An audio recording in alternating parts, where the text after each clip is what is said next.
عام بندہ ہے اس کو معیشت کی بہتری کے کوئی ثمرات نظر نہیں آ رہے, اور ادھر کتنی انویسٹمنٹ آ رہی ہے, کتنے ممالک آ کے یہاں پہ لائن لگا کے انویسٹمنٹ کر رہے ہیں جس طرح کا تاثر دیا جا رہا ہے. اس حوالے سے بھی حقائق کیا ہیں مجھے نہیں لگتا کہ مجھے آپ کو بتانے کی ضرورت ہے. کسی سے بھی پوچھ لیں جو پاکستان کے اندر بیٹھا ہوا ہے, کوئی بھی شخص ایون جو حکومت میں بیٹھا ہوا ہے وہ بھی یہ دعویٰ نہیں کر سکتا کہ پاکستان کے اندر بڑے پیمانے پہ انویسٹمنٹ آ گئی. انہوں نے پہلے بہت سارے دعوے کیے, اس میں صحافیوں نے بھی بڑی جناب اس میں بیانیاں بنانے کی کوشش کی کہ یہ ملک یہ لے کے آ رہا ہے, وہ ملک وہ لے کے آ رہا ہے, ادھر اس ملک سے یہاں پہ یہ چیز آ رہی ہے. لیکن حقیقت میں کیا ہوا وہ آپ کے سامنے ہے. تو یہ ایک بڑا کوشچن ہے کہ ان ساری سفارتی کامیابیاں جن کو ہم بھی کامیابی کہتے ہیں, پاکستان نے ایک بڑا کلیدی کردار ادا کیا, لیکن ان کامیابیوں کے نتیجے میں ہمیں تعریفیں صرف نہیں چاہیے, ہمیں اس کا اکنامک فائدہ بھی چاہیے تاکہ عام پاکستانی جو ہے اس کو بینیفٹ ہو, ہماری اکانومی کو بینیفٹ ہو.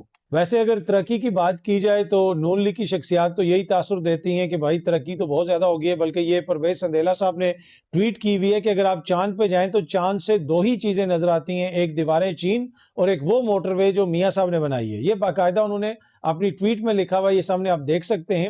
اب میں تو کبھی چاند پہ نہیں گیا, اگر آپ میں سے کوئی چاند پہ گیا ہے تو مجھے بتائیے گا کہ چاند سے تو یہ صرف دو چیزیں نظر آتی ہیں.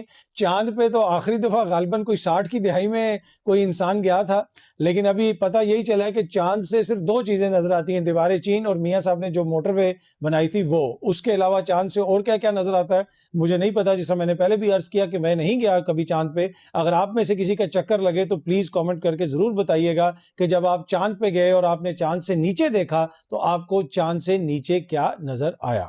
اگلی سٹوری گلگت بلتستان کے حوالے سے ہے. قمر الزمان قاہرہ صاحب نے ایک ٹویٹ بھی کیا ہوا تھا, یہ سامنے آپ دیکھ سکتے ہیں, ایکسپریس نیوز بھی رپورٹ کر رہا ہے. وہ یہ کہہ رہے ہیں ہماری جیتی ہوئی نشست پر 3 بار دوبارہ گنتی کے آرڈر جاری کر کے نتائج بدلنے کی کوشش کی جا رہی ہے.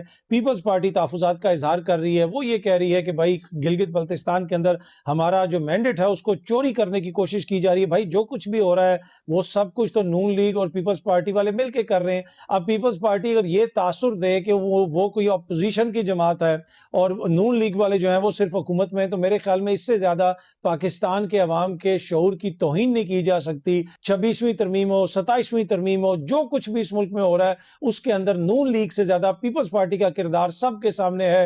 اور پھر ڈائلاگ بھی ایسے, پھر باتیں بھی ایسی کہ جیسے ہم کوئی اپوزیشن کی جماعتیں. نہیں جی, آپ حکومت کی جماعتیں. جو کچھ بھی ہو رہا ہے گلگت بلتستان سے لے کے بلوچستان تک, آزاد کشمیر سے لے کے سندھ تک, اس سب کے اندر پیپلز پارٹی کا اگر زیادہ نہیں تو اتنا ہی حصہ ہے جتنا نون لیگ کا. اب آ جائیں ذرا کشمیر پہ. کشمیر میں ہے اس وقت حکومت پاکستان پیپلز پارٹی کی. کشمیر کے حوالے سے پاکستان پیپلز پارٹی کہتی ہے جی بات چیت کے ذریعے مسائل کو حل کرنے کی ضرورت ہے. کل محسن نقوی صاحب نے بھی کہا جی کشمیریوں نے جو ڈیمانڈز رکھی ان ساری ڈیمانڈز کو مان لیا گیا, تو پھر دوبارہ انہوں نے اور ڈیمانڈز وغیرہ رکھ دی. اب مسئلہ یہ ہے کہ اگر ان کی کوئی غیر قانونی ڈیمانڈ ہے تو اس کو بے شک نہ مانا جائے, لیکن ان کے ساتھ معاہدے ہوئے, معاہدے کر کے ان ڈیمانڈز کو مانا گیا.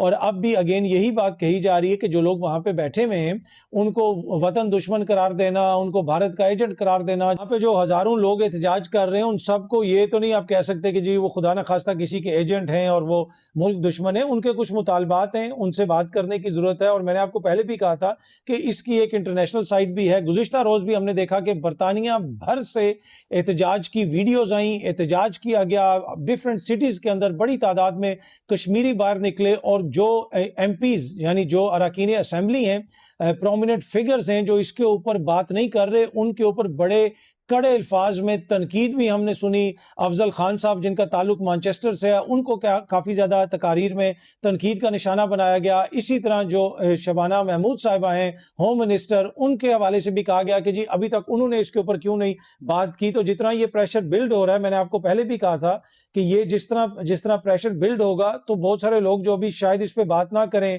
یا پھر وہ حکومت پاکستان کا جو موقف ہے اس کے قریب ترین موقف دیں, کیونکہ obviously ان کے بھی تعلقات ہیں.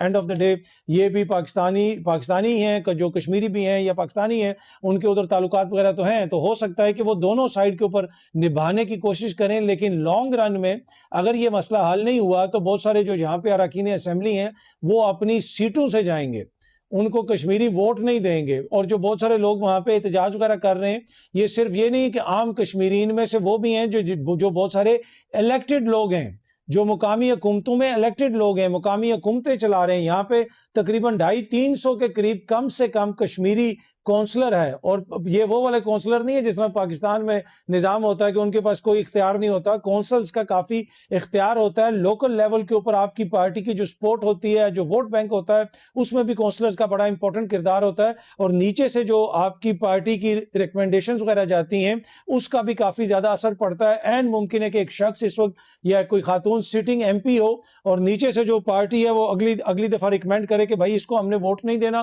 اس کو نکالیں اور نیا کینڈیڈیٹ آپ یہاں سے لے کے آئیں. تو یہ بڑا مسئلہ بن جائے گا بہت سارے لوگوں کے لیے جتنی بڑی تعداد میں کشمیری پروٹیسٹ وغیرہ کر رہے ہیں. اور پھر یہ بھی ایشو رہا ہے کہ پاکستان کے اندر جس طرح کچھ لوگ ہر چیز میں ان کے اوپر الزام لگا رہے ہیں، ان پہ وطن دشمنی کا، ان کو نمک حرام کہہ رہے ہیں اور اس قسم کی باتیں کر رہے ہیں. یہ قطعاً جو ہے کوئی فیور نہیں کر رہے، وہ قطعاً معاملے کو حل کرنے کی کوشش نہیں کر رہے. میں پہلے دن سے یہ کہہ رہا ہوں کہ اس مسئلے کے اوپر پانی پھینکنے کی ضرورت ہے، اس مسئلے کو ٹھنڈا کرنے کی ضرورت ہے. جو لوگ اس طرح کی باتیں کر رہے ہیں، کشمیریوں کو برا بھلا کہہ رہے ہیں، وہ جو ہے اپنا نقصان کر رہے ہیں، پاکستان کا نقصان کر رہے ہیں. کیونکہ اینڈ آف دا ڈے جو پاکستانی ایسی بات کر رہا ہے تو اگر پاکستان کا نقصان ہوگا، کشمیر کا نقصان ہوگا تو اس کا بھی نقصان ہوگا. تو یہ اس کا اپنا نقصان ہے. اس وقت جو وائڈ سپریڈ سپورٹ ہے کشمیریوں کی وہ بالکل واضح طور پہ نظر آ رہی ہے. میں نے برطانیہ میں اس لیول کا پروٹیسٹ کبھی کشمیری کمیونٹی کا، پاکستانی کمیونٹی کا نہیں دیکھا. جو ہم ڈیفرنٹ ویڈیوز دیکھ رہے ہیں جس لیول کے اوپر پروٹیسٹ ہو رہا ہے، اور اس کی وجہ کیا ہے؟ یہ پی ٹی آئی کا، نون لیگ کا، جے کے ایل ایف کا، مسلم کانفرنس کا، پیپلز پارٹی کا پروٹیسٹ نہیں ہے. یہ کشمیری ایز اے قوم پروٹیسٹ کر رہی ہے، جموں اور کشمیر کی عوام پروٹیسٹ کر رہی ہے. اور میں یہ پہلے دن سے آپ کو کہہ رہا ہوں کہ ہر نظریات کے لوگ، ہر برادری کے لوگ آپ کو ایک دوسرے کے ساتھ کھڑے ہوئے نظر آ رہے ہیں. اور وہ جس قسم کا پروٹیسٹ ہو رہا ہے وہ اتنا زیادہ وائڈ سپریڈ ہے کہ اس کو آپ اس طرح دبا نہیں سکتے. جو یہ خیال تھا کہ جناب 9 تاریخ کو ان کو کوئی جلسہ وغیرہ نہیں کرنے دینا، کوئی ہڑتال نہیں کرنے دینی، ان کے لوگوں کو گرفتار کر لیا جائے گا، کچھ لوگ اس طرح کی باتیں کر رہے تھے، کچھ صحافی اس طرح کی خبریں دے رہے تھے، اور وہ بھی خبریں دے رہے ہیں کہ جی یہ کریک ڈاؤن ہونے والا ہے، وہ کریک ڈاؤن ہونے والا ہے. امید یہی کرتے ہیں کہ جو پیپلز پارٹی کی حکومت ہے وہ کریک ڈاؤن نہیں بلکہ اس میں جو بات چیت ہے، بات چیت کے ذریعے مسئلے کو حل کرے گی. اور اسی لیے اس چیز کو برطانیہ کے اندر بھی اراکین پارلیمنٹ ہائی لائٹ کر رہے ہیں کہ بات چیت کے ذریعے اس مسئلے کو حل کیا جائے. اور کل بھی میں نے آپ کو کہا تھا کہ اگر صورتحال یہ ہو گئی ہے کہ میر وائز عمر فاروق مقبوضہ کشمیر سے آزاد کشمیر کے حوالے سے تشویش کا اظہار کر رہے ہیں تو کہیں نہ کہیں ہماری پالیسی کا فیلئر ہے، کہیں نہ کہیں ہمارا فیلئر ہے.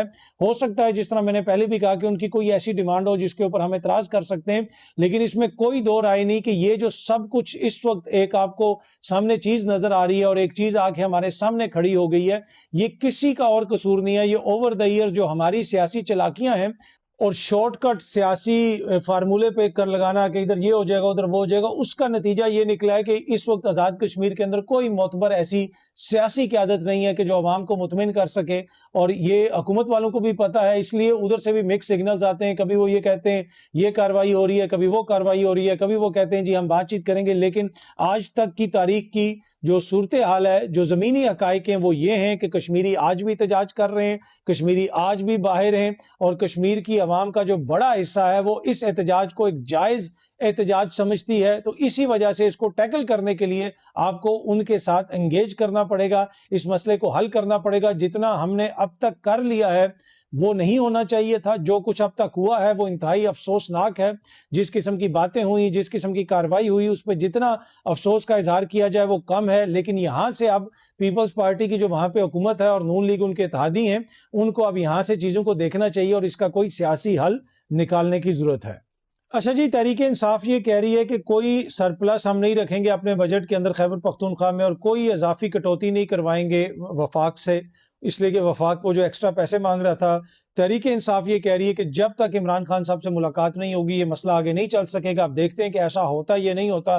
پہلے بھی تحریک انصاف بار بار اس طرح کے دعوے، اس طرح کی باتیں کر چکی ہے کہ عمران خان صاحب سے ملاقات نہیں ہوگی تو بجٹ پاس نہیں کریں گے، یہ نہیں کریں گے، وہ نہیں کریں گے. لیکن اس میں کوئی دو رائے نہیں کہ تحریک انصاف کے پاس بہت بڑا مینڈیٹ ہے، پر انہوں نے جس طرح اپنے سیاسی کارڈ کھیلے ہیں لگتا ہے ایسے ہے کہ وہ وفاقی حکومت پر بالکل دباؤ ڈالنے کی یا تو پوزیشن میں نہیں ہے یا وہ ڈالنا نہیں چاہتے. آپ امیجن کریں کہ سندھ میں اتنی زیادہ اتنی بڑی جسے آپ کہہ سکتے ہیں مینڈیٹ ہوتا، اتنا بڑا مینڈیٹ ہوتا پیپلز پارٹی کا، اور زرداری صاحب کے ساتھ یہ ہو رہا ہوتا جو عمران خان صاحب کے ساتھ ہو رہا ہے، تو ادھر کیا ہوتا؟ جب نہرو والی بات ہوئی تو وہاں پہ سندھی نیشنلسٹ بیٹھ گئے اور پیپلز پارٹی بھی اس کی مخالفت کر رہی تھی. خود تو وہ سامنے نہیں آئی لیکن وہاں پہ جو سندھی نیشنلسٹ بیٹھے تو پھر وفاقی حکومت کو وہ منصوبہ سائڈ پہ کرنا پڑا. اسی طرح یہاں پہ پی ٹی آئی کی حکومت ہے لیکن آپ کو اس طرح کی کوئی سیاسی حکمت عملی نظر نہیں آتی. ولا عالم اس کا کیا ریزن ہے، کیا وجہ ہے، وہ مجھے نہیں پتا، لیکن اس میں کوئی دو رائے نہیں کہ پی ٹی آئی کی آپ کو کافی حد تک سیاسی ناکامی اس حوالے سے نظر آتی ہے. بہت جلدی آپ سب دوستوں سے دوبارہ ملاقات ہوگی. Thank you very much.